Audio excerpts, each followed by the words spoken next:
Hey everybody, it's Rob Scheer, the founder of Comfort Cases, and I am so excited that we have been chosen for the Target Circle Nonprofit Partner Program. Now, this is how it works. If you are in Jacksonville, Florida, if you're in Sarasota or Fort Myers, if you're in Tampa, by the way, I was just in Tampa giving a talk.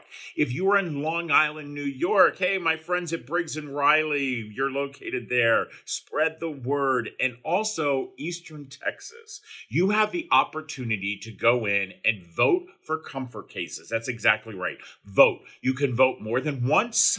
We really need the votes. The votes are actually ending on September the 30th. So we have lots of time. You're going to get lots of videos from me. But please do me a favor. Go in and vote for Comfort Cases. We really could use the support for Target. And the only way that's going to happen is with all of you. You've done this before. Remember back in the day at DSW where we were awarded $75,000 because of the amazing votes that you all did. Well, we need your votes again. So please go to comfortcases.org. You can get all the information right there on our homepage. And once again, thank you for all the love and support. Well, we did it. We have actually wrapped up the best of season 4 because season 5 is literally around the corner. And we're going to finish the best of with my friend Cody. You know, Cody Renegar is actually a hairstylist for the stars. Definitely should follow him on social media and on TikTok. He is such an amazing human, just the most unbelievable person. But what I love is the book that he wrote. You know, he wrote a book called Changing the Stars about his journey, and wow, what a journey. For him to be where he is at today, you would have never thought that would happen when you read his book, but he truly did it. And what I absolutely love about Cody is that this conversation that him and I are having, it's literally like we're sitting next to each other having a cup of coffee. So I hope you have enjoyed the best of this summer. I hope that you enjoy this last one of my friend Cody and I having an amazing conversation, but I hope you also tune in to season 5 because we've got some stars that are going to be on our show, and I think each and every one of them are stars. So I'm excited. So let's get this going and enjoy this last of the best of season 4. Take care, everyone. Well, you know, it is so hard to believe that we are already in season 4. I remember in season 1 when it ended, I was like, yeah, I think I've done this and it's fun and I'm not going to do it again. And then 2 came around and then 3 came around and now it's 4. And I'm telling you, I am so energized. I am energized because of how many people have reached out to truly say that by listening to this podcast, it really has educated them. And that's what it's all about. It's also given us opportunities to tell our story. You know, I remind people all the time, each and every day, each and every one of us have a story. And no matter what that story is, it can impact someone's life, just like my next guest. You know, I actually was very lucky that someone actually introduced me to my next guest and said, I think you need to know this guy. Well, little did he know that I started stalking him on social media because I was trying to find out exactly, you know, who he was. But then this came in the mail, and this was truly changing for me. As you all know, you know my story and you know my memoir that's been out there, and I've read a lot of books, and I will have to tell you I have stacks of them that I'm still trying to get through. And I will tell you that there's not all books I recommend. Sorry, some of you writers, but this one is truly a changer because it opens your eyes on so many. So without further ado, Cody, welcome to Fostering Change. Well, thank you. And thanks for that amazing introduction. I'm really happy to be here. So, Cody, I want to really just jump right into it. So, first of all, you and I have such a similarity in our story. It was absolutely wicked weird for me. Okay. I just want to tell you. Okay. So, the first thing I want to start out with the fact that you are a hairdresser. I am. So my husband's a hairdresser, been a hairdresser for over 20 years. I didn't know that. Yes. You know, my husband actually has his master's in interior design, but for the whole way he got through college was working for Aveda. And when I worked for Aveda. I know. Yeah. When I That's met so my crazy. husband 18 years ago, he was working for Aveda in Georgetown. And so before we had our children, and he was going to school to get his master's in interior design. He was a hairdresser. So I have to talk about that topic because you do hair for some amazing people. I'm very lucky that in that sense that they let me do their hair. Oh my gosh. I truly do find that, before I met Reese, I just thought going to the barbers was just something I just did. But what I found out is that it's a piece of art. And, knowing the coloring and the low lights and highlights, listen, I even know the I love it. I even know the terminology, to have the lowlights and the highlights and all the length and how it shapes your face and stuff like that. So I have to tell you a little secret, okay? Okay. My husband doesn't cut my hair. Right. My husband, So I don't cut his hair either. so my kids, all five of our kids, my husband cuts their hair, but my husband and I realize that we have a better marriage if he doesn't cut my hair because I'm too picky and I want it cut too often. Yeah, that's the thing. A lot of times they have you do it like once a week. I'm like, it's allowed to grow. No, that's what Reese says to me all the time. And I want mine cut every other Monday. And so, I definitely listen. I am so unbelievably impressed with, Changing the Stars, your memoir. I need to let our listeners and viewers know. I mean, I have to tell you, this book was very raw to me. You truly opened up yourself in ways that, as someone who's written a memoir, you didn't leave anything out. I really want to know how that felt when you sat down and started writing that. Wow, I love that. I felt extremely vulnerable, which I'm not unfamiliar to being vulnerable, so it wasn't too scary for me. And once I set my mindset that what I was about to do could possibly help others and many others, then that helped fuel me. So that I just shed the vulnerability and just let it pour out. And I just thought, if I'm going to do this, I've got to say it all and do it all, because what I'm doing is reaching out to those people who still identify as a victim, who don't know how to dig their way out of their current mindset. And what I'm doing is trying to help them rise up and heal and do the work and choose happiness. So for me, sitting down and being scared to put my story was overshadowed by the mission and by what I wanted to do with my story. Yeah. The fact is that, as I was saying, there's so many similarities of your story and my story. The first thing that really pulled me in and was the sexual abuse that you went through, and as myself as well. And being a gay man, that was my biggest fear when I first, I remember being in my late teens and realizing that I was different. And I wanted to blame it on the fact of, all of the rapes that had happened as a young boy. Had to be something that you thought about. I did think about that, and I've been asked that many times. But my answer to that is that, well, the direct question usually is, do you think you're gay because you were molested by men when you were young? And my first thought is, everybody wonders if they were born gay or if it was nature versus nurture. You had an overbearing mother if you were molested, or some people are molested, they turn out to be very promiscuous. Some people are molested, they turn out to be pushing away. And so my thing is, I think that I am gay 100%, and that's all that matters. I love myself, who I am, how I got here.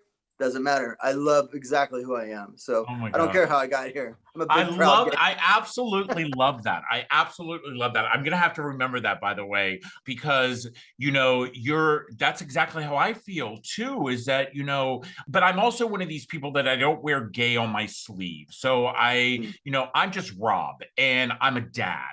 And, and to me, that is more important than someone having to say, well, oh, that's gay Rob, or the gay dad, or, so, the fact is you were in the Army. Briefly. Yeah. Briefly out in the Army. I did a Navy briefly. I did the Navy, okay. But the Army was a little bit too manly for me. So I'm very, very impressed that you did. Not enough color. I absolutely love that. I love that. So when you wrote your memoir, some of the things that as I was reading in there, I really truly thought about the fact of what you were trying to get across to people who, and one of the things as you just brought up, and I want to really talk about this, is that whole victim mentality. For me as a public speaker, I travel the country, I talk to kids all over who are in the system, and I see that quite often is that victim mentality. Instead of helping to change the system, they want to blame the system. What would you tell yourself if you looked back and was able to speak to that boy who at one point we all felt like we were a victim? What would you say to him? Oh, I love that one too. These are the best questions. Okay, so one of the biggest tools I had that helped me is actually going back in my mind and speaking to 5-year-old Cody or 7-year-old Cody. And I go back and I say, you know what, buddy? You're strong. You're going to be okay. You have an amazing future ahead of you. And it's not too late to heal that Cody. That Cody's not gone. He's still in here, So for me to go back and speak to my younger self is a very powerful tool. So what I tell that Cody on a daily basis is you are enough. You are more than enough, and you are so strong, and you're going to make it. But I think that one thing that I didn't do as much as I should have is reach out to those that were reaching out to me. I didn't listen. I was scared. I was scared that those people that are reaching out to me, that I couldn't trust them, I couldn't grab their hand. That wasn't it. But knowing mankind more so now, I realized that I could have reached out to those hands and I would have been perfectly safe. But not to. So to answer your question, what I could say to the younger Cody that I haven't said yet is reach back. Reach back. You have an army behind you. There's an army behind you.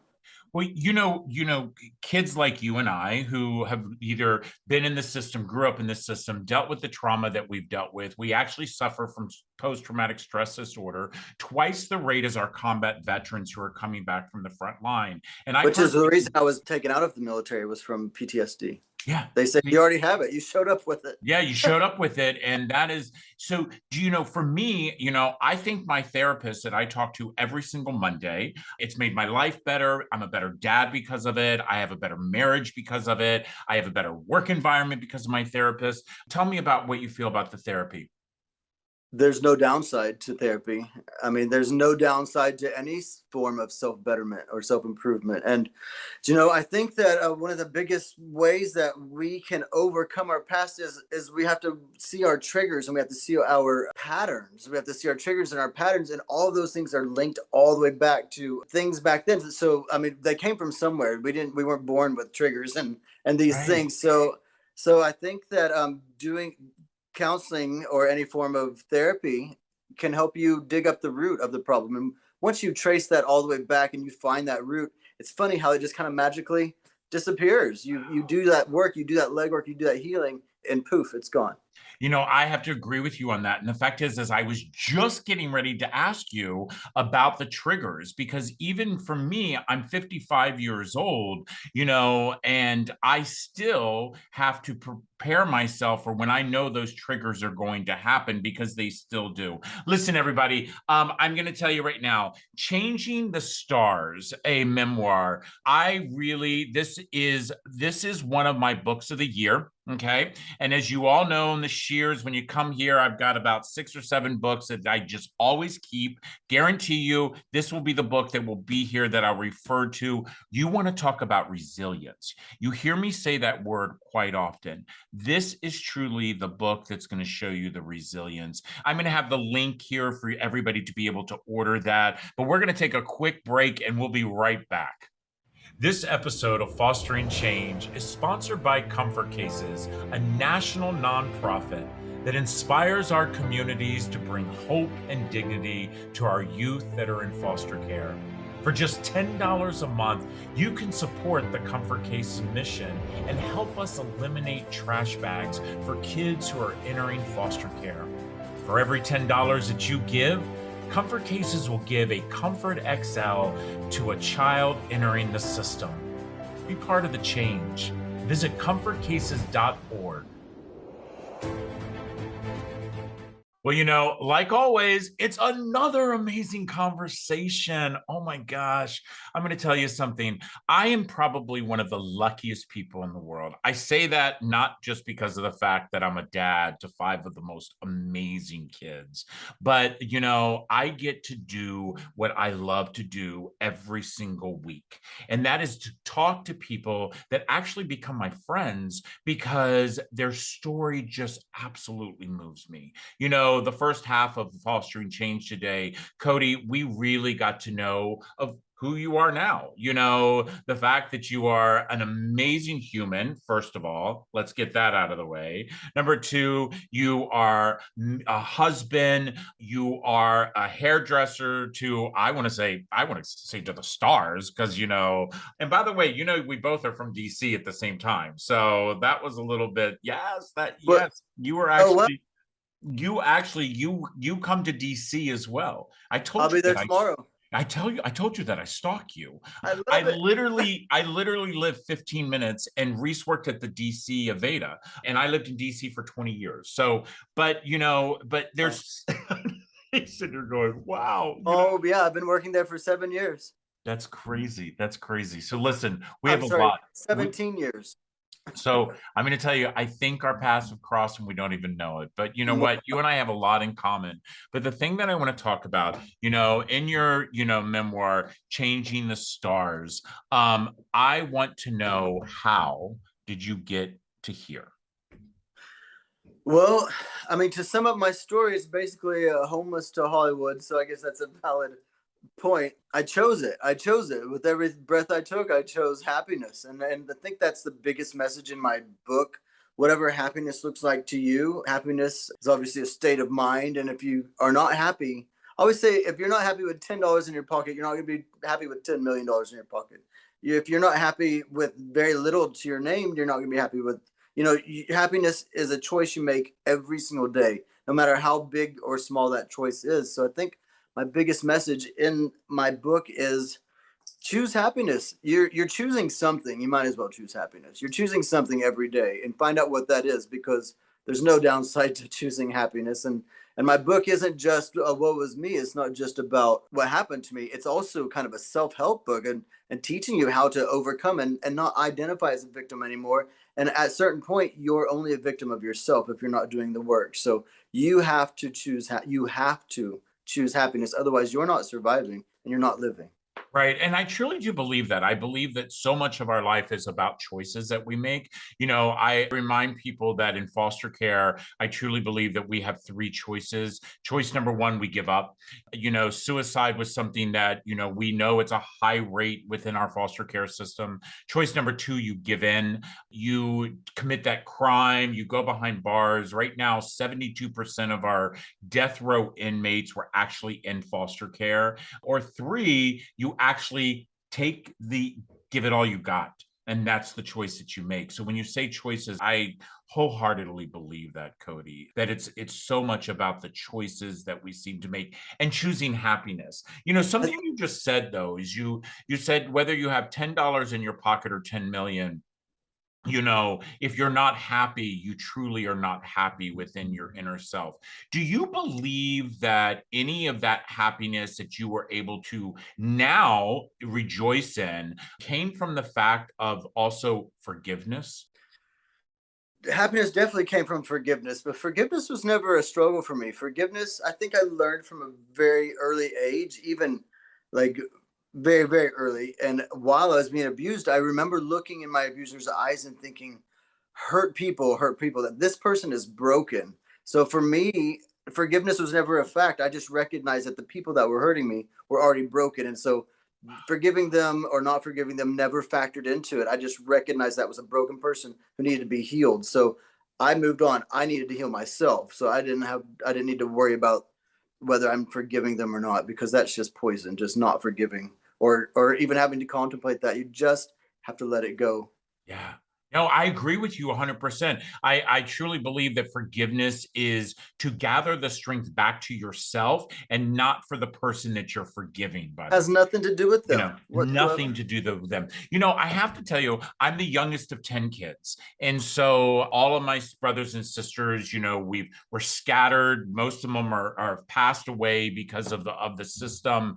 But I have a sister that I am very close to. And when I first started to read your book, I saw that you dedicated your book to your sister. Yes. And, as we wind down this amazing conversation, I want you to tell me, what does your sister mean to you?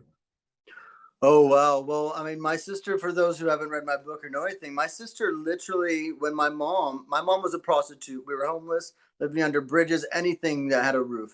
And she would disappear. She was strung out on drugs and she would just disappear. My sister, who's 3 years older than me, had to find food, had to change my diapers, not only mine, my two younger brothers, and we had an older sister who was mentally unstable that needed a lot of extra attention as well. So my sister Sue is my hero, and it was a no-brainer to dedicate this. She kept me alive. I mean, what do you do for someone who kept you alive, and not only kept me alive, but encouraged me in every possible way ever, just like a mother anyone should do that loves you.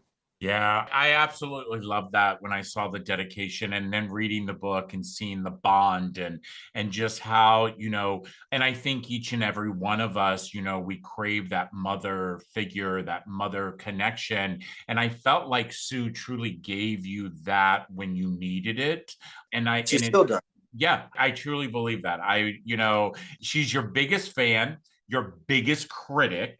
I guarantee you. Yeah. Yeah, I guarantee you. Listen, Cody, it has been an absolute pleasure. I Oh my am so, God. so excited. I am excited for people to get out and read this book. As you all can see, I have my little stickies. When I have stickies on a book, you know what that means. I absolutely fell in love with it. And I highlighted stuff and things that I just truly impacts me. And I know that this book will impact you. And so, listen, Cody, keep doing what you're doing. By the way, everybody, if you want to, Cody, where can people find you at? For For uh, anywhere. Let's throw out some social media love. I'm on Hair by Cody Renegar on Instagram.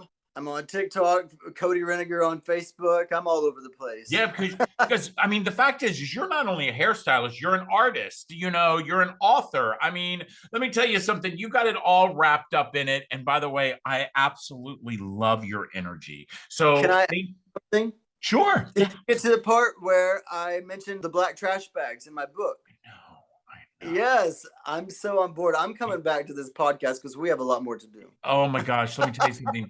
Cody, I didn't even want to touch base on that yet because I want you to be back on my podcast and Yes. really talk about more of the similarities, of that whole trash bag situation that we have both lived. And now, with comfort cases, we have delivered over 185,000 comfort cases to all 50 states to eliminate that trash bag. And it's people like you that are helping to continue to have the dialogue and for writing amazing books. Listen, everyone, this is so exciting. I want to thank you all so much for tuning in. Some of the biggest things that you can do for us is number one, leave a comment. Number two, get somebody to listen to this podcast. Subscribe onto our YouTube channel. You want to listen to it on your iPods or your iBuds. We're on Apple and Google and Spotify. You name it, we're there. And it's all because of you. So until next time, continue to do me a big favor. Be a good human. Take care. I want to say thank you to each and every one of you for listening or watching the latest episode of Fostering Change. All of us on our team hope that you've learned something new today and have been inspired to be a good human. Now, just a reminder that you can always find Fostering Change on your favorite channels on Google, Spotify, iTunes, YouTube, and others, including, of course, comfortcases.org. I want to give a big thank you to all of you for joining us each and every week.